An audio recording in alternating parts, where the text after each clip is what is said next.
आप सभी का स्वागत है मेरे इस YouTube चैनल पर। मैं रोशन कुमार शर्मा आप सभी को रात में होने वाली घटना से परिचित कराता हूं। इस YouTube चैनल के माध्यम से पार्ट 1 YouTube पर अपलोड है। आज भाग 2 और 3 है। ये बादशाह का साया का दूसरा भाग है। यहाँ से कहानी एक नया और खतरनाक मोड़ लेती है, जहाँ समीर को समझ आता है कि कुछ साए कभी पीछे नहीं छोड़ते। ठीक है, तो चलिए समीर की उन 7 खौफनाक रातों के विस्तार में चलते हैं, जहां उसे उस प्राचीन जिन मुस्तफ़ा की कैद में वक्त बिताना पड़ा। यह हिस्सा आपको रोंगटे खड़े कर देने वाले अनुभवों की गहराई में ले जाएगा। आमिल यानी बाबा ने समीर को सख्त हिदायत दी थी, चाहे जो हो जाए उस जलते हुए चिराग की लौ बुझनी नहीं चाहिए और तुम उस हिसार यानी घेरे से बाहर कदम नहीं रखोगे। अगर तुम बाहर निकले तो मुस्तफ़ा तुम्हें अपनी दुनिया में ले जाएगा, जहां से कोई वापस नहीं आता। पहली रात। तहखाने के बीचों बीच समीर बैठा था। चारों तरफ घुप अंधेरा था, बस एक मिट्टी का छोटा सा चिराग जल रहा था। आधी रात होते ही दीवारों से आवाजें आने लगीं। ऐसा लग रहा था जैसे दीवारों के भीतर सैकड़ों लोग कैद हैं और वे मदद के लिए चिल्ला रहे हैं। अचानक उसे अपने कान के पास किसी लड़की की हंसी सुनाई दी।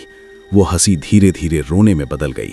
समीर ने अपनी आंखें बंद कर लीं, लेकिन उसे महसूस हुआ कि कोई उसके बालों को सहला रहा है। दूसरी रात। जिन्नात इंसानी कमजोरी से खेलते हैं। दूसरी रात समीर को असहनीय प्यास लगी।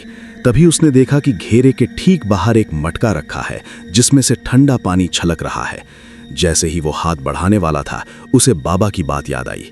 उसने गौर से देखा, उस मटके के पास कोई पानी नहीं था, बल्कि फर्श पर ढेर सारे बिच्छू रेंग रहे थे। वो एक छलावा था। तीसरी रात। तीसरी रात सबसे भयानक थी। तहखाने की छत से काला धुआं नीचे गिरा और देखते ही देखते एक 10 फीट ऊंचे साए में तब्दील हो गया। ये मुस्तफ़ा था। उसकी त्वचा झुलसी हुई थी और उसकी सांसों से गंधक यानी सल्फर की महक आ रही थी। वो घेरे के चारों ओर घूमने लगा। उसकी भारी आवाज गूंजी, इंसान, तू छोटा और कमजोर है, क्यों अपनी जान दांव पर लगा रहा है? मेरे साथ आ, मैं तुझे दबे हुए खजाने दिखाऊंगा। समीर कांप रहा था, लेकिन वो चुप रहा। चौथी रात। इस रात जिन ने समीर के दिमाग से खेलना शुरू किया। समीर को अपनी माँ की आवाज सुनाई दी। उसे लगा उसकी माँ तहखाने के दरवाजे पर खड़ी रो रही है और उसे पुकार रही है, बेटा बाहर आ जा, ये लोग तुझे मार डालेंगे। समीर की आंखों में आंसू आ गए। वो उठने ही वाला था कि उसने माँ के पैरों की तरफ देखा। माँ के पैर पीछे की तरफ मुड़े हुए थे। वो उसकी माँ नहीं बल्कि एक हमजाद यानी जिन का रूप था। पांचवी रात। समीर को लगा कि उसे बैठे हुए हफ्तों बीत गए हैं। उसकी घड़ी बंद हो गई थी। रोशनी और अंधेरे का फर्क खत्म हो गया। उसे लगा कि बाहर की दुनिया खत्म हो चुकी है और वो हमेशा के लिए इसी तहखाने में कैद रहेगा। ये मानसिक प्रताड़ना यानी मेंटल टॉर्चर जिन का सबसे बड़ा हथियार था, ताकि समीर उम्मीद छोड़ दे और घेरे से बाहर निकल आए। छठी रात। आधी रात को छत से लाल रंग का चिपचिपा तरल टपकने लगा। समीर का पूरा शरीर भीग गया। उसे लगा कि वो खून है। दीवारों पर हजारों हाथ उभर आए जो उसे खींचने की कोशिश कर रहे थे। चिराग की लौ नीली पड़ गई, जो इस बात का संकेत था कि जिन पूरी ताकत से हमला कर रहा है।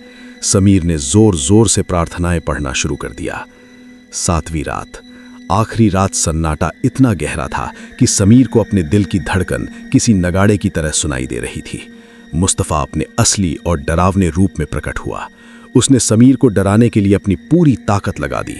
तहखाने की जमीन फटने लगी, लेकिन जैसे ही सुबह की पहली किरण यानी भोर किले की दीवारों को छुई, एक तेज चीख गूंजी और मुस्तफ़ा धुएं में गायब हो गया। उपसंहार। जब समीर बाहर निकला तो उसके बाल सफेद हो चुके थे। उसने जान तो बचा ली, लेकिन उसने उस रात कुछ ऐसा देख लिया था जो एक आम इंसान कभी नहीं देख पाता। आज भी अगर कोई फिरोज शाह कोटला के उस तहखाने के पास से गुजरता है तो उसे एक चिराग जलने की खुशबू आती है। समीर उस 7वीं रात के बाद फिरोज शाह कोटला से बाहर तो आ गया था, लेकिन वो बाहर आना सिर्फ शारीरिक था। मानसिक रूप से वो अब भी उसी अंधेरे तहखाने में कैद महसूस कर रहा था। समीर अपने घर लौट आया, जो दिल्ली के एक भीड़ भाड़ वाले इलाके में था। उसे लगा कि अब सब ठीक हो जाएगा, लेकिन पहली ही रात जब वो आईने के सामने खड़ा होकर ब्रश कर रहा था, उसने देखा कि आईने में उसकी परछाई उससे 2 सेकंड की देरी से हिल रही है। उसने हाथ नीचे किया, लेकिन आईने वाले समीर का हाथ अभी भी ऊपर था। आईने के अंदर वाले साये ने धीरे से मुस्कुराकर अपनी उंगली अपने होठों पर रखी, जैसे कह रहा हो, खामोश। समीर ने गौर किया कि उसके घर में हर वक्त वही गंधक यानी सल्फर और पुराने इत्र की महक आने लगी है। एक रात जब वो सोया था, उसे महसूस हुआ कि बेड का कोना दब रहा है, जैसे कोई भारी वजन वाला शख्स उसके बगल में बैठ गया हो। उसने डरते डरते आंखें खोली। कमरे की छत पर मुस्तफ़ा यानी जिन्न चिपका हुआ था। उसकी सफ़ेद आंखें अंधेरे में चमक रही थीं। वो नीचे झुका और समीर के चेहरे के बिल्कुल करीब आकर बोला, आमिल ने मुझे उस किले से हटाया था, लेकिन उसने मुझे तुम्हारे साये से नहीं हटाया। अब मैं तुम्हारा साया हूं। समीर के दोस्तों ने नोटिस किया कि समीर अब सूरज की रोशनी में जाने से डरता है। क्यों? क्योंकि जब भी वो धूप में निकलता, जमीन पर उसकी एक नहीं बल्कि 2 परछाइयां बनती थीं। एक परछाई समीर जैसी थी और दूसरी एक लंबे सींगों वाले राक्षस जैसी। समीर की भूख प्यास खत्म हो गई। वो घंटों अकेले बैठकर ऐसी भाषा में बात करता जो किसी को समझ नहीं आती थी। उसने अपने कमरे की दीवारों पर अजीबोगरीब नक्शे बनाने शुरू कर दिए। ये नक्शे उन रास्तों के थे जो जिन्नातों के शहर की तरफ जाते थे।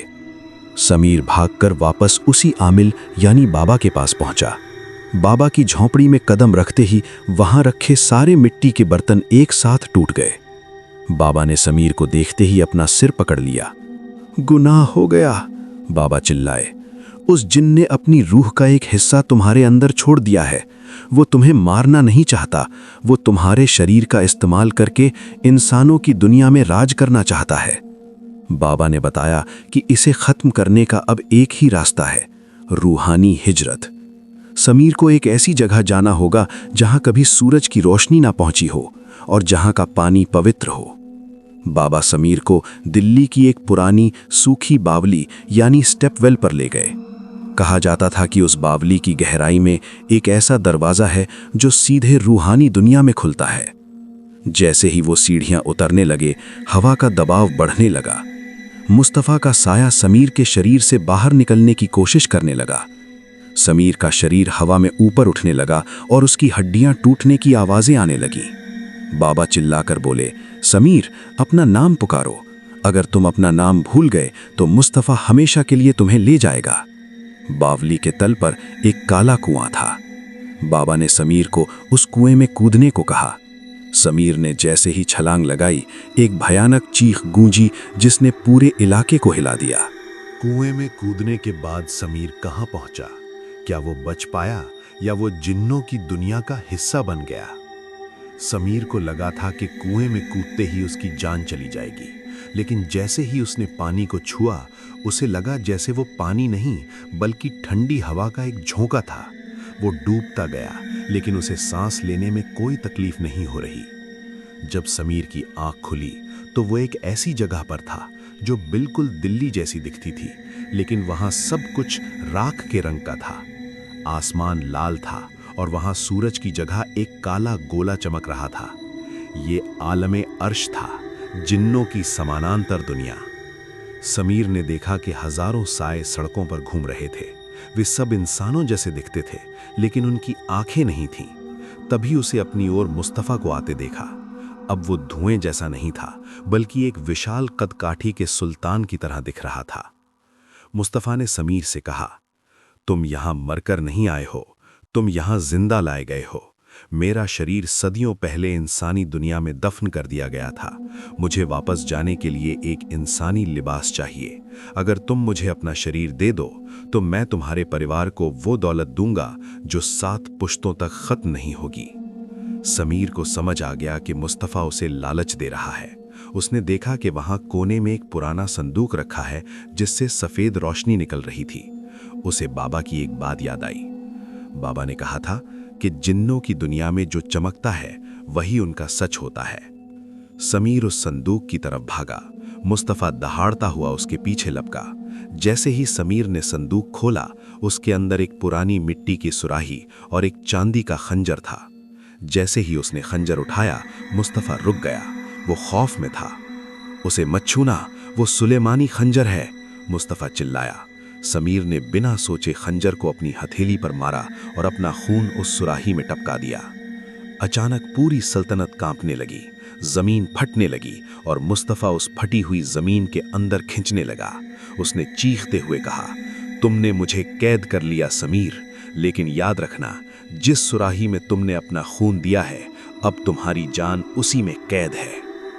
एक जोरदार धमाका हुआ और समीर को लगा जैसे किसी ने उसे बहुत ऊंचाई से नीचे फेंका हो। जब उसे होश आया तो वो उसी बावली के किनारे पड़ा था। सुबह हो चुकी थी।